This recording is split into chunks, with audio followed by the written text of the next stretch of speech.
comment utiliser les fonctions à notre disposition dans une feuille connectée. Je me mets dans l'onglet correspondant ici à mes données connectées, Taxi Trips. Et si je clique ici sur fonction, je vais avoir la liste restreinte de ce que je vais pouvoir utiliser dans ce grand volume de données. Pourquoi c'est restreint?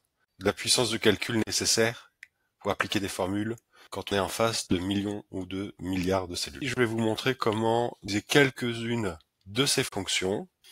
Je vais dans un nouvel onglet et puis je vais indiquer ici durée moyenne d'un voyage. De la même manière, je vais aller chercher quelques éléments complémentaires. Alors, la durée moyenne d'un voyage, je vais utiliser la fonction average, juste là, et je vais aller chercher la colonne qui va bien, voilà, qui est la durée ici en secondes d'un voyage. Je vais également essayer de retrouver le nombre de compagnies de taxi dans la base de données. Je vais utiliser cette fois-ci la fonction count unique. Et dans le dataset taxi, je vais chercher la colonne compagnie. Ferme la parenthèse, entrée. Je ne l'ai pas montré tout à l'heure. Et il se trouve que appliquer les fonctions, c'est coûteux, donc dans les tableaux connectés, ce n'est pas automatique. Quand la case est bleue comme ça, il va falloir cliquer sur appliquer pour lancer le calcul. Ça prend un petit peu de temps, quelques secondes à quelques minutes, et voilà. À ce jour, j'ai 176 entreprises différentes. Ensuite, ce que je vais faire, c'est calculer quel est le pourcentage de trajet avec pourboire. J'ai besoin de deux choses.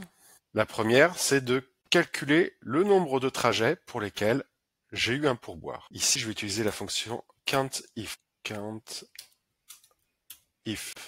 Alors, je vais fournir une plage et un critère. Donc, dans le jeu de données, je vais aller chercher la colonne tips qui correspond au pourboire. Et je vais rechercher le nombre de colonnes pour lequel il y a eu un pourboire, donc c'est-à-dire celle pour laquelle cette valeur est supérieure à 0.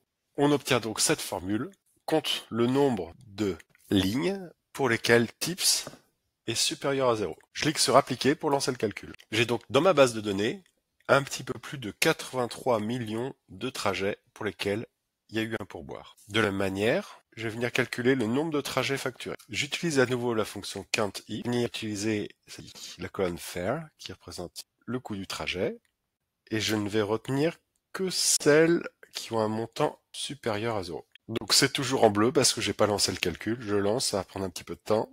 Et ici, j'obtiens donc un total de 211 millions de trajets payants. Je vais donc maintenant pouvoir déterminer le pourcentage de trajets avec pourboire en divisant cette case par cette case. Le résultat est instantané et je peux même le formater en pourcentage